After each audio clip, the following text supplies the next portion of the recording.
Welcome back to Inside the Philippines. If you've been with this channel for a while, you know the kinds of stories we tell here.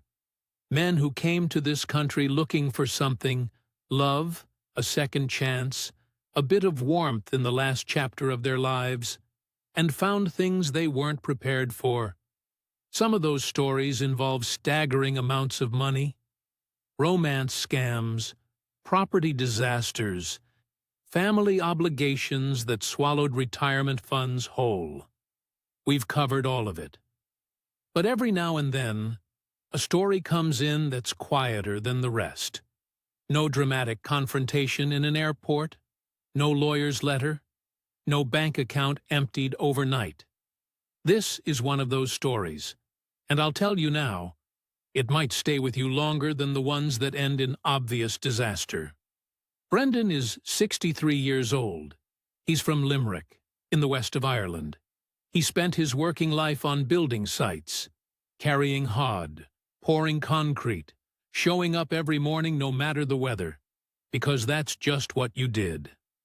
He's not a complicated man, and he'll be the first to tell you that.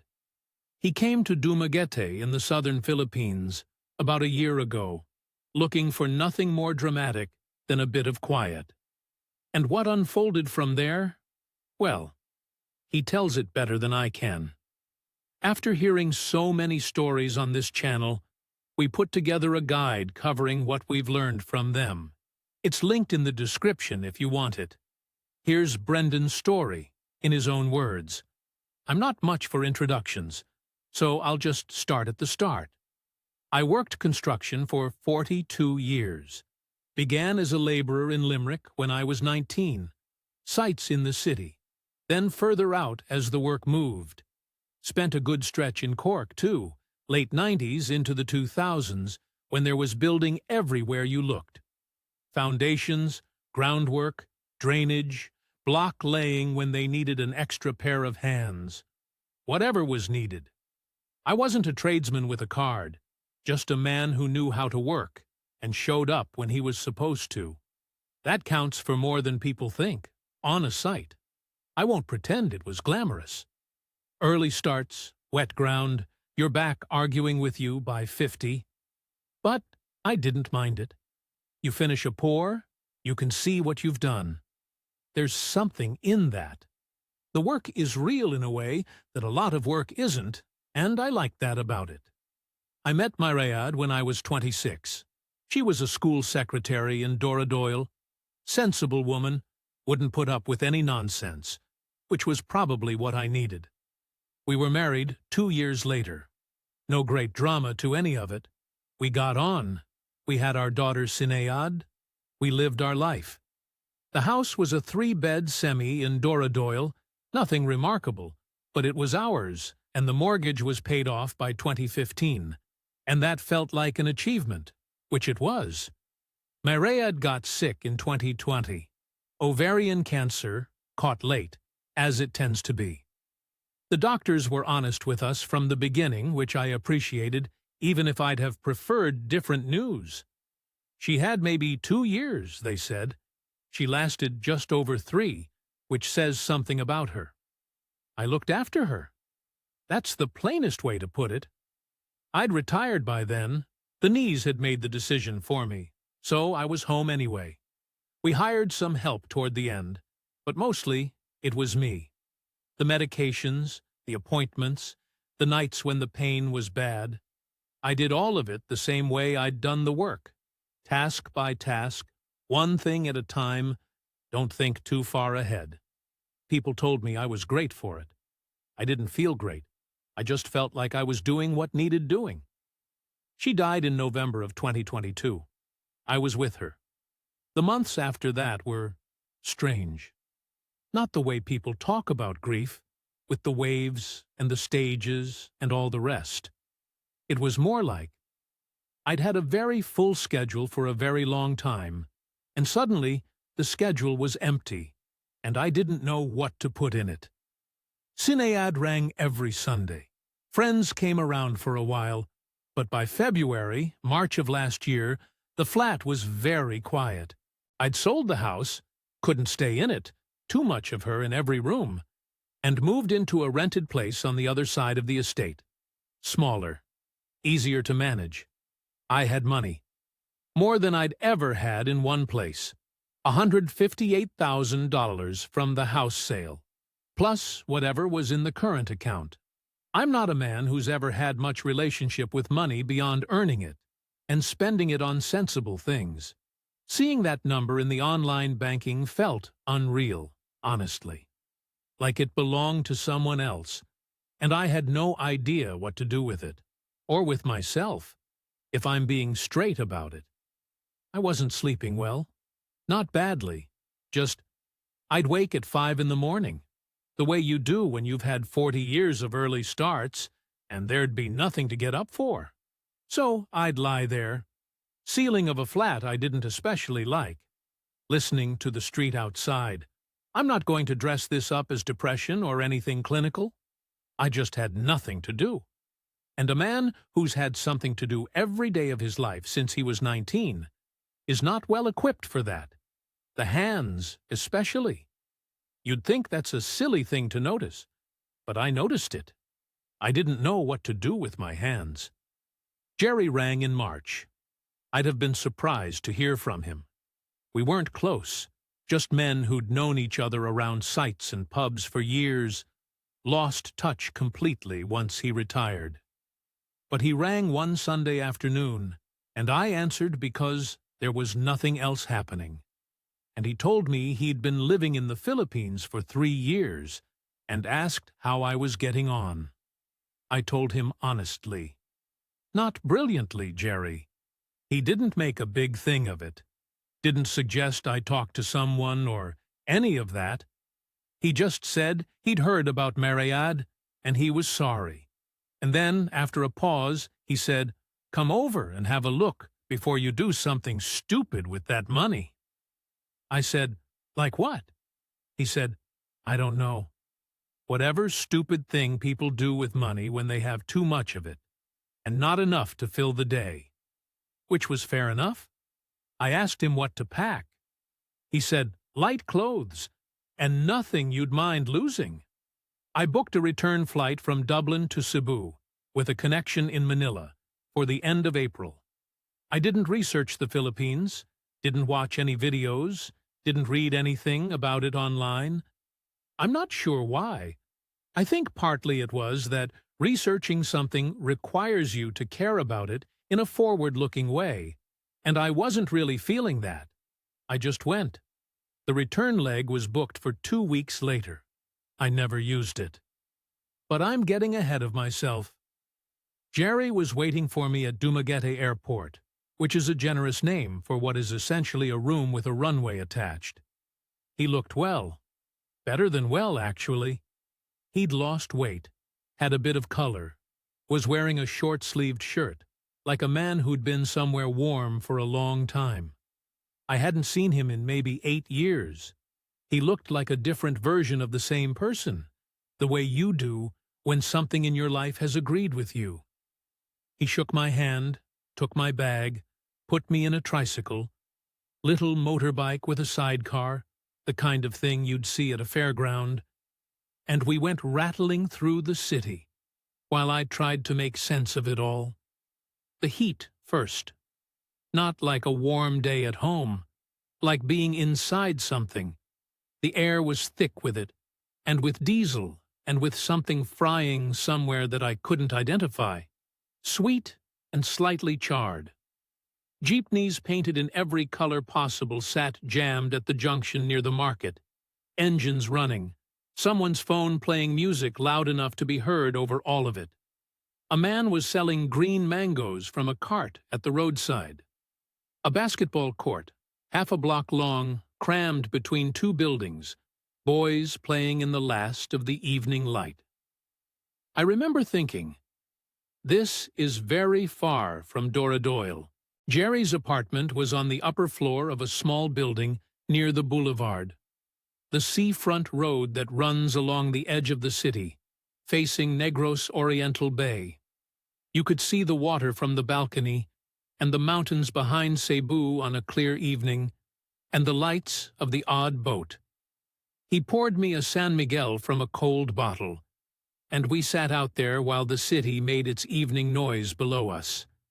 And I thought, all right, I can see what he's at here. He didn't sell me on the place. That was important, I think, because if he'd been enthusiastic, I'd have trusted it less. He just showed me around over the following days, the public market near Colin Street, the little restaurants along the boulevard where you could get a plate of sinigang and rice for less than what I'd spend on a coffee back home, the university campus that takes up a good chunk of the center and gives the city a younger feel than you might expect. There are a lot of students here, Jerry said. A lot of life.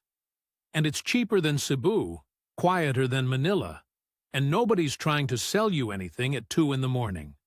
For a man in his situation, which was not entirely unlike my situation, it made sense.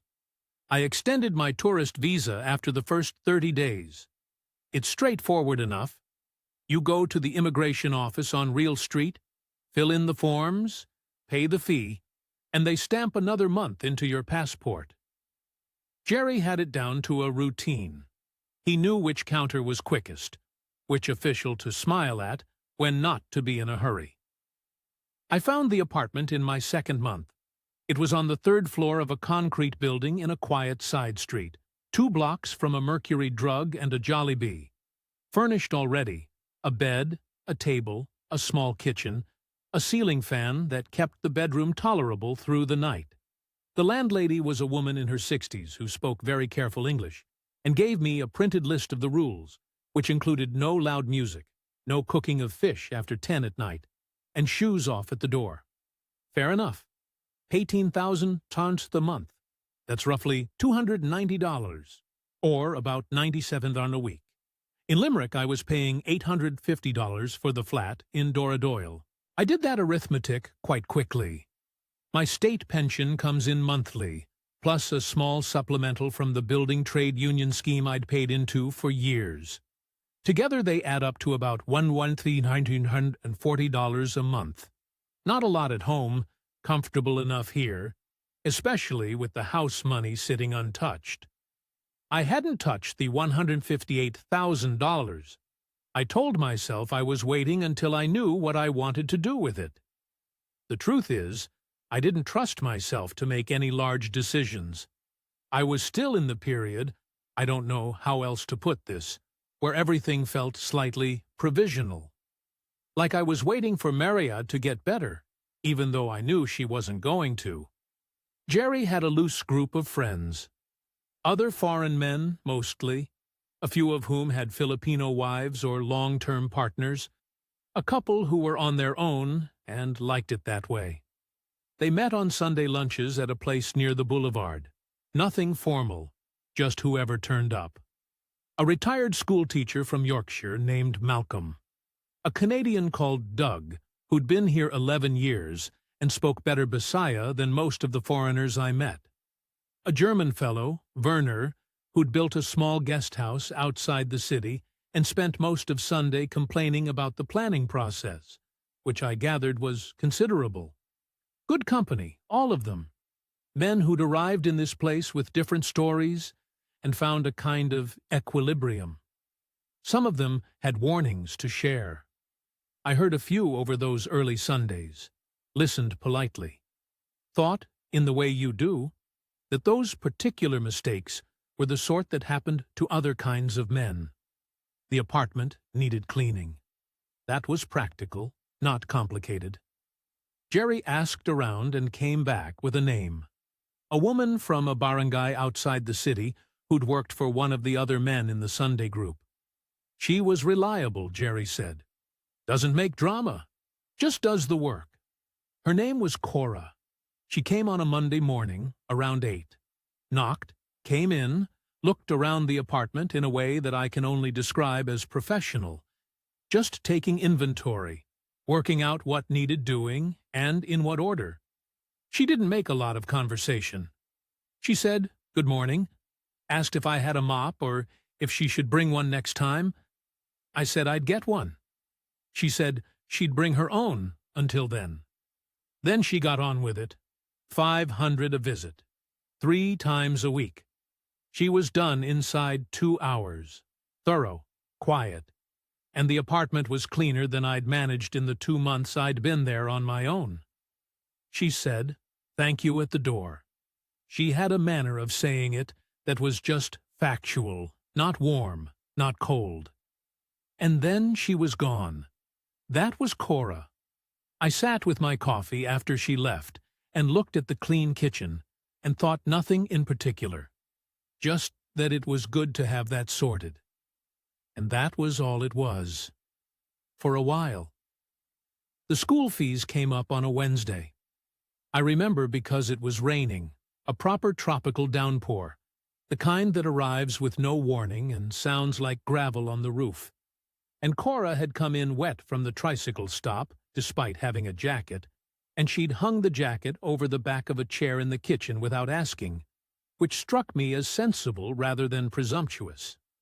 She got on with the floors. I was at the table with a coffee and the previous day's newspaper, the Sun-Star, which the Sari Sari store on the corner stocked. And I wasn't reading it particularly, just having something to look at. She was working her way around the room with the mop, and she said something, not to me exactly, more to herself or to the air. She said the school had sent a reminder about the second-term fees, and she needed to sort that before Friday. That was it. Just that. She didn't look up, didn't pause the mopping. I don't think she was even fully aware she'd said it out loud. I've thought about that moment many times since, and I still don't know if it was calculated or just a woman thinking aloud in a room where someone else happened to be sitting. I genuinely don't know, and that uncertainty is part of what makes the whole thing difficult to be tidy about. I asked how much. She told me, P8,000 for the term, books included. That's roughly $130. I said nothing for a moment, finished my coffee, then went to the bedroom and got the money from the envelope I kept in the drawer. I put it on the table beside her jacket and said it was for the school. Then I went back to my newspaper.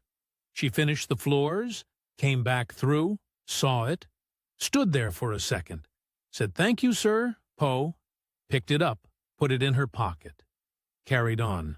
No crying, no elaborate gratitude, no story about the son's name or his ambitions or how hard things had been since the father left. Nothing. She just said thank you and went back to work. And that, more than anything, was what got me. I know how that sounds. I know the men listening to this are probably thinking, that's exactly what a smart operator would do. Play it cool, don't oversell it. And maybe that's true. But I'd been around enough people in my life who wanted things from you and knew how to perform gratitude in a way that made you uncomfortable. The slightly too much of it. The making you feel responsible for their situation. Cora didn't do any of that. She just said thank you and mopped the bit of floor she'd missed. That was month 3. The payment had already been drifting up by then, quietly. I'd started leaving P750 instead of 500 after she mentioned, once, that the tricycle fare from her barangay had gone up. That extra P250 each visit, about $4, felt like rounding up. A man would do the same with a taxi driver who'd been reliable. Then it became P1,000 because I'd noticed she occasionally brought her own cleaning products, and I felt odd about that, like she was subsidizing the job herself. So I put it up and didn't mention why, and she didn't ask, and that was that. After the school fees, I started giving her $1,500 a visit. Still didn't discuss it. She didn't comment. She came on Monday, Wednesday, Friday, did what she'd always done, and left. I told myself, when I thought about it at all, that I was paying for reliability and efficiency, which is what you'd pay for in a tradesman. If you have a roofer who turns up when he says he will, and does the work properly, and doesn't leave a mess, you pay him fair. That's not charity. That's just common sense. The motorbike came about a month and a half later. She arrived one Monday looking genuinely rough. Not unwell, just exhausted in the specific way of someone who'd been traveling since before the city woke up. I asked what time she'd left home. She said just after 5 to get the first jeepney. The jeepneys out of her barangay ran irregularly, she said. Still matter of fact, not complaining. And she'd been waiting at the road for 20 minutes in the dark before one came. I thought about that for a few days. A 12-kilometer journey in the dark before 5 in the morning, 3 times a week, on a jeepney schedule that apparently couldn't be relied upon.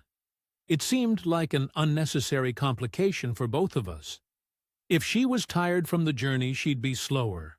And if the jeepney was late, she'd arrive late. And I had no one to call when that happened. I looked into second-hand motorbikes. There's a place on the National Highway past the Caltex that does them. Jerry had mentioned it when he was helping me find the apartment, said they were reliable enough for the price. I found one that had been owned by a student, a Honda Beat, low mileage, $45,000, about 730 tons. I bought it and had it delivered to the apartment on a Wednesday morning, which happened to be a day Cora was due in. She arrived, saw it chained to the gate, looked at me. I said it was for getting to and from work. She walked around it once, checked the tires, squeezed the brake, asked if I had the registration documents. I did. She read through them. Then she said she'd need to check the insurance. Practical. Not delighted. Not moved. Just checking the paperwork. Same as I would have if someone had handed me a piece of equipment on a site. She sorted the insurance herself and didn't tell me the cost, which was about $3,500 a year. She paid it herself. I found that out later and thought it was, I don't know, significant somehow, that she'd covered that herself rather than telling me about it. By the end of month 5, the informal monthly total, what I was giving Cora across the 12 visits, plus whatever small things came up, was around $18,000 a month, about $290, which, I'll be straight with you, was the same as my rent. I hadn't told Sinead any of this, not because I thought there was anything wrong with it, more that I couldn't quite explain it in a way that wouldn't sound like something it wasn't. The money was fine. It came easily out of my pension, and I wasn't spending much on anything else. The apartment was cheap. I cooked most evenings. I had 1 or 2 beers with Jerry's crowd on a Sunday, and that was the extent of my social expenditure. But I knew how it would sound on a phone call from Limerick. "Dad, you're paying your cleaner how much a month?" Why? And I didn't have an answer to that. Why that would have made sense over the phone. So I said nothing. The apartment was clean. 3 mornings a week it smelled of the product she used on the floors, something with a faint citrus in it. My laundry was folded the way Maryad used to fold it. Not the same, slightly different, but with the same care. There was someone in the place other than me, 3 mornings a week, and I hadn't realized how much weight that had been carrying until I tried to identify, one afternoon on the balcony with a San Miguel, why I felt easier in myself than I had in a long time. And that was when I should have asked a few more questions. Not of her, of myself. I didn't. I want to be honest about something because I think it matters for understanding the rest of this. I was not in love with Cora. I want to be clear about that because I know how this kind of story sounds from the outside, and I don't want you constructing the wrong version of it in your head. I wasn't a lonely old man mooning over his housekeeper. It wasn't like that. But there was something, and I knew there was something, and I chose not to examine it, which is its own kind of foolishness. I started looking forward to the mornings she came. Not in a dramatic way. Not in any way I'd have admitted to Jerry, or to Sinead, or to myself if pressed. Just in the way you look forward to any reliable thing. The coffee was better when there was someone else moving around the apartment. The day had a different shape to it. By 9 o'clock, when she'd usually be finishing up, there'd be the smell of the floor product, that faint citrus, and the place would be in order. And I'd feel like I'd done something with the morning, even though I'd only sat there with a book. That's what I told myself it was. Routine, structure, the value of having your environment managed properly. And Cora didn't do anything to complicate that story. She didn't linger. She didn't find reasons to stay past her hours. She did the work, took her money, said goodbye, and left.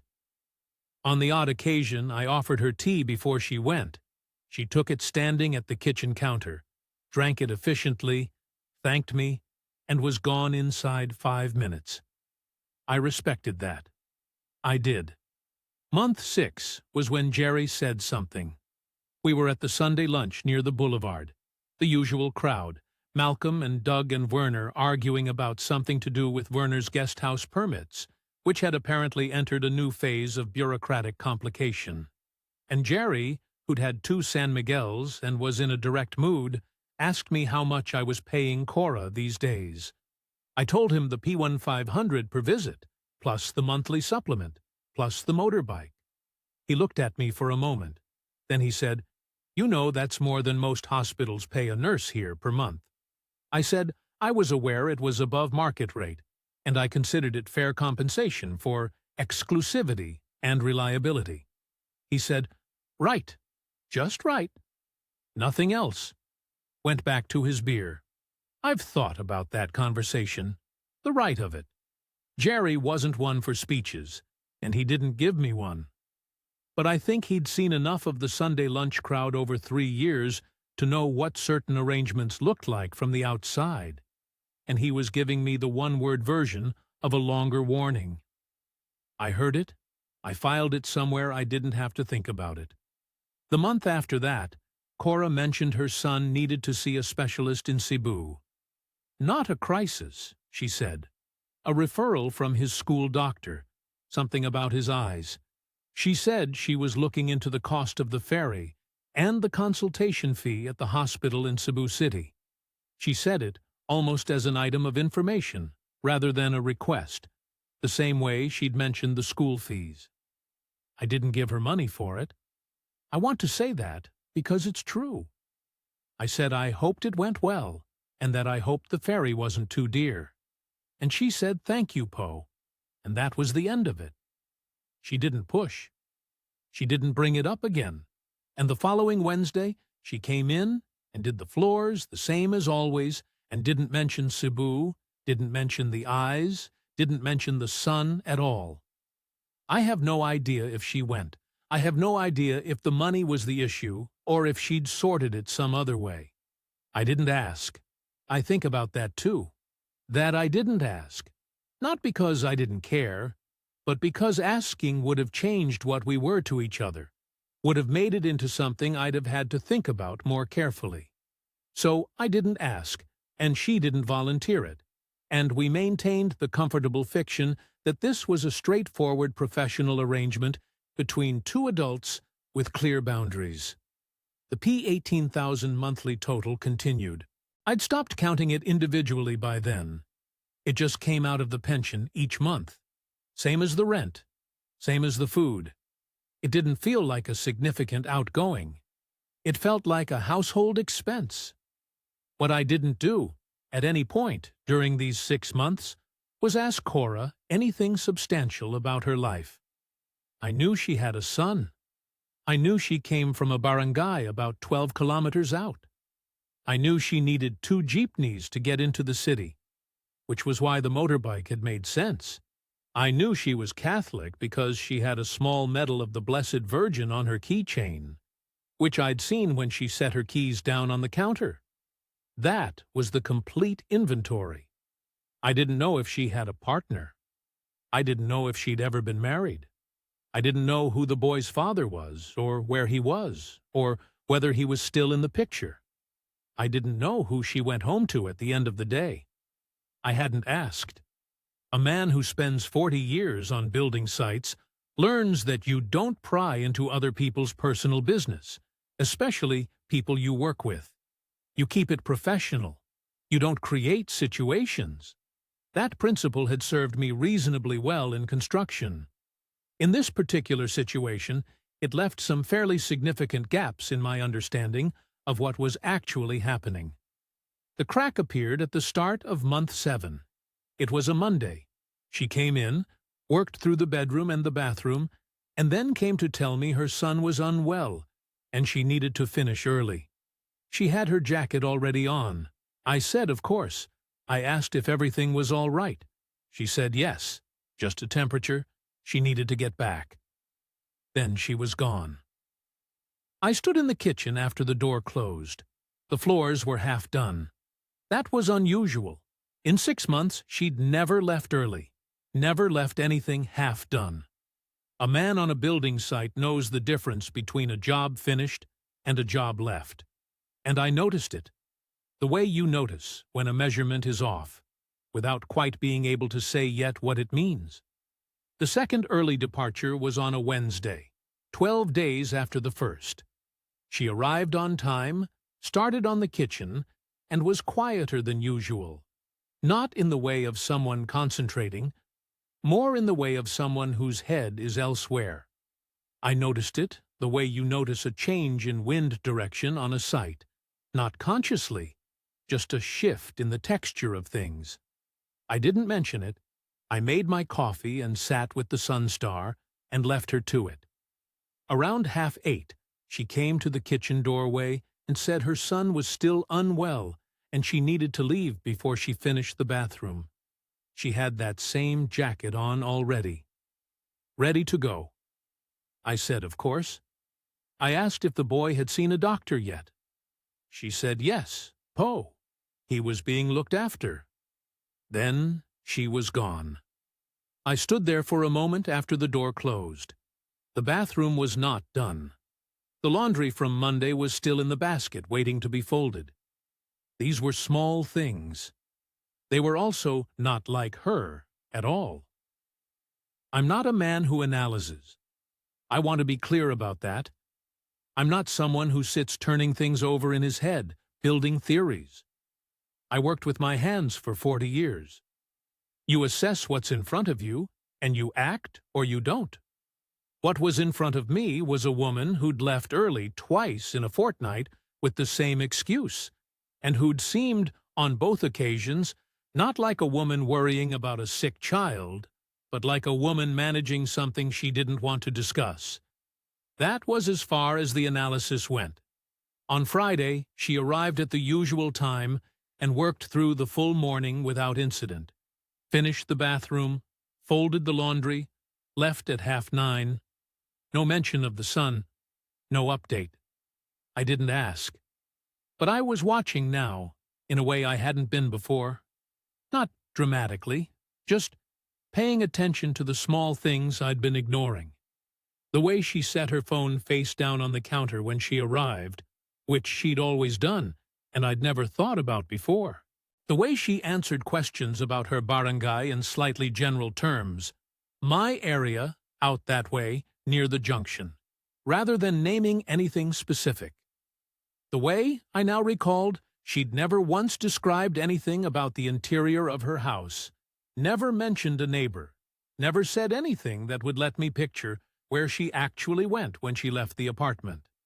I'd given this woman $45,000, roughly $730, for a motorbike. I'd given her $8,000 for school fees. I'd been paying her an effective monthly wage of around $18,000 for 7 months. I knew almost nothing about her life that she hadn't chosen to show me, which wasn't much. The thought arrived quietly and stayed. The following Monday, she didn't leave early. She came, worked, left on schedule. Normal. I told myself I'd imagined a pattern where there wasn't one. Then, on the Wednesday evening, she'd been and gone that morning. Everything fine, full session, bathroom done. I was sitting on the balcony with a book around 6 o'clock when I heard the motorbike. I recognized the engine note. I'd been the one who'd bought it, and I knew the sound of it. I looked down through the balcony rail, and she was pulling up across the street, on the motorbike, at 6 in the evening. She worked mornings. She was done by 9 or 9:30. She had no reason to be on this street at 6 in the evening. She didn't look up. She parked the bike, locked it, took her helmet off, checked her phone. Then she walked up the street away from the building and turned the corner. I sat with that for a while. The following Sunday, I talked to Jerry. Not about Cora directly. I wasn't ready to do that, wasn't sure what I was even trying to say. I asked him, generally, if he'd ever had a situation where something didn't quite add up with someone he was employing, and he couldn't say precisely what the problem was. He looked at me. Then he said, "There's a man here in the city, Filipino, used to work for the tourism office. He does background checks for expats now. Informal. If you want, I'll give you his number." I said I wasn't sure that was necessary. Jerry said he'd text me the number anyway. I carried the number around in my phone for 4 days. I'd take it out of my pocket, look at it, put it away. It felt excessive. It felt like the kind of thing a suspicious person would do, and I'd never been a suspicious person. The whole point of me was that I wasn't complicated, didn't look for problems that weren't there. But the evening on the balcony stayed with me. 6 o'clock. This street. No reason. On the Thursday morning, I rang the number. The man's name was Tito. Quiet voice, professional manner, said he'd need a few days and a photograph. I sent him a photo I'd taken on my phone several months earlier. I'd photographed the apartment when I first moved in to send to Sinead, and Cora had been in the background of one of them, working at the kitchen counter. Clear enough. Then I waited. I want to tell you that I felt bad about it. I think I should have. But mostly what I felt, sitting on the balcony that Thursday evening with the bay going orange, and someone 3 buildings over singing along to something on their radio, a bright, tinny sound drifting over the rooftops, was tired. Just tired in a way that went further back than the 7 months in Dumaguete, further back than the flat in Doradoyle, further back than the hospital waiting rooms. Tired in the way of a man who has been getting things wrong for longer than he realized, and who is only now beginning to do the arithmetic. Tito rang on the Tuesday evening. 10 days after I'd sent him the photograph. He was brief. He said he had information and asked if I wanted it by phone or in person. I said by phone was fine. He said he preferred in person for this kind of thing. We met the following morning at a small cafe near the Robinsons' place on the National Highway. The kind of place with plastic chairs and a laminated menu and a ceiling fan that worked about half the time. I had a coffee I didn't taste. He had nothing. He put a single sheet of paper on the table, face down. He left his hand on it while he talked. The woman in the photograph, he said, was known in the area. She did cleaning work for several foreign residents. I was not her only employer. That was not unusual and not itself a problem. What was more significant was the address. She did not live 12 kilometers out in a barangay. She lived approximately 2 kilometers from my apartment, in a residential street near the public market. With a man. Long-term partner, not a husband. There was no marriage record, which in the Philippines, he noted, meant either they weren't married or the records were somewhere he hadn't found them. They had a child together, a girl, younger than the teenage son. The teenage son appeared to exist and appeared to attend the school I'd contributed fees toward. That part, at least, was accurate. He slid the paper across. There was a name on it, an address, and 2 photographs printed in black and white on standard paper. One was of the building where she lived.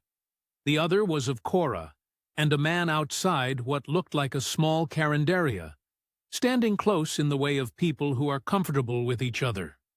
The man was younger than her, well-built, wearing a collared shirt. They were not doing anything remarkable. They were just standing there being two people who knew each other well.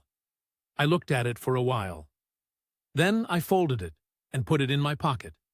I paid for the coffee. I gave Tito Padre $500 for his time. About $57. He said he was sorry to bring this kind of news. I said I appreciated the directness. I walked back to the apartment. It was already hot, not yet 9 in the morning, the street busy with school runs and market traffic, a jeepney idling at the corner with its music on. A woman at the Sari Sari store across the road was arranging sachets of shampoo on a wire rack. Ordinary Tuesday morning. I walked through it feeling like I was slightly behind the glass of it, watching from somewhere just back from where I was standing. She was due on Friday. I spent Wednesday and Thursday not thinking about it very hard, which is a skill I have, though I don't recommend it as a general approach to life. I cooked. I read. I went to the boulevard on Thursday evening and sat on one of the concrete benches along the seafront and watched the water go dark while the city lit up behind me. A couple of students were taking photographs of each other on their phones nearby, laughing about something. 2 old men played chess at a portable board they'd set up on the ground. The usual evening. Nothing remarkable. Friday morning she arrived at 8. I'd made coffee. She came in, set her keys down on the counter, took her cleaning kit to the bathroom. Normal. Entirely normal. I waited until she'd finished the bathroom and come back through to start on the kitchen before I said anything. I said, "Cora, can you sit down for a minute?" She looked at me, not alarmed. More careful. She sat at the table. I sat across from her. I put the folded paper on the table between us, but I didn't unfold it. I told her what Tito had told me. The address, the partner, the household I hadn't known existed. I kept it factual, the way you'd go through a defects list on a site. Here's what's wrong. Here's what doesn't match. She listened. She didn't interrupt. When I finished, she looked at the paper on the table, then back at me.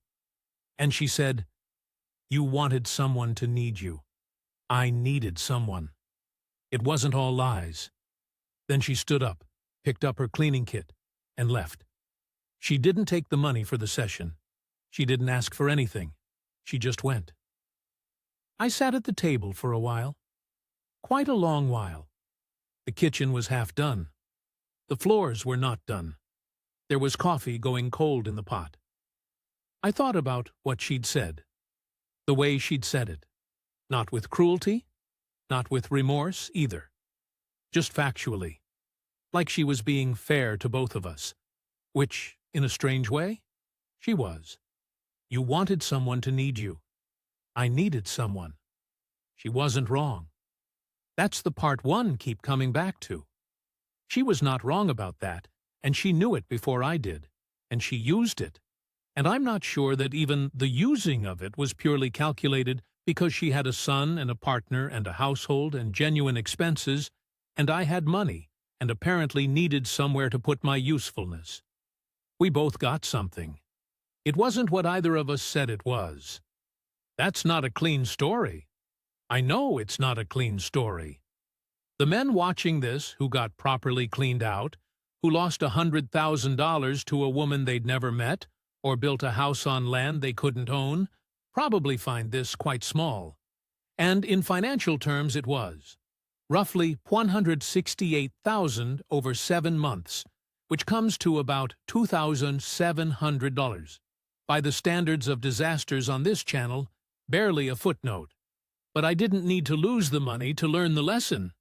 That's the part 1/500 want you to understand. I rang Jerry that evening and told him everything over the phone. He listened to the whole thing. When I finished, there was a pause, and he said, "I should have said more than just right." I said, "You said enough. I stayed in Dumaguete." That's the first thing worth saying. I didn't book a flight home in a panic, didn't ring Sinead in tears, didn't sit in the apartment for a week, feeling sorry for myself.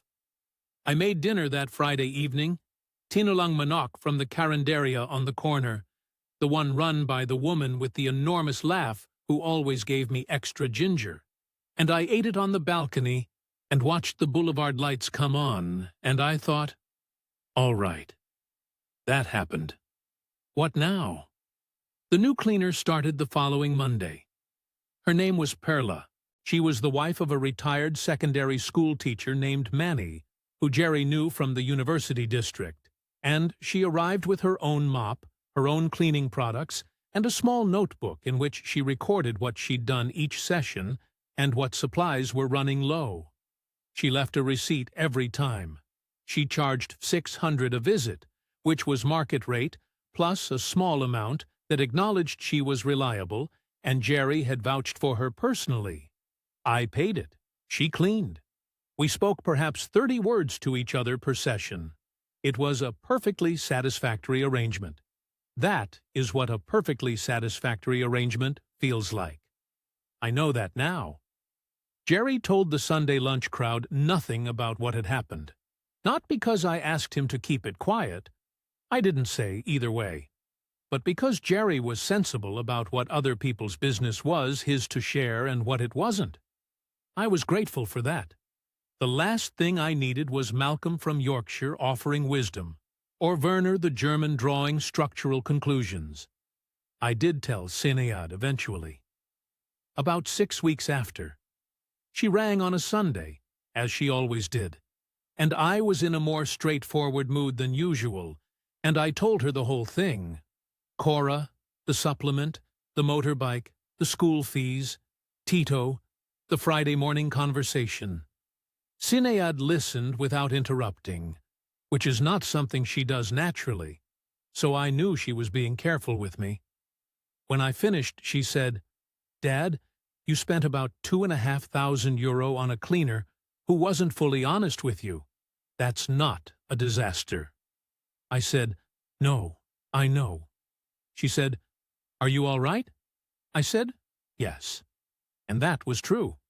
Not in a performed way, not in the way men of my generation say yes when we mean something more complicated. I was genuinely all right, slightly embarrassed, somewhat clearer in my head than I'd been in a while. But all right. Now, if you've watched this channel for any length of time, you'll know that what I'm about to say is not the usual lesson. The usual lesson is, don't send money to someone you haven't met. Don't build a house on land you can't own. Don't ignore the fact that she's legally still married. Don't let a family obligation spiral eat your savings one emergency at a time.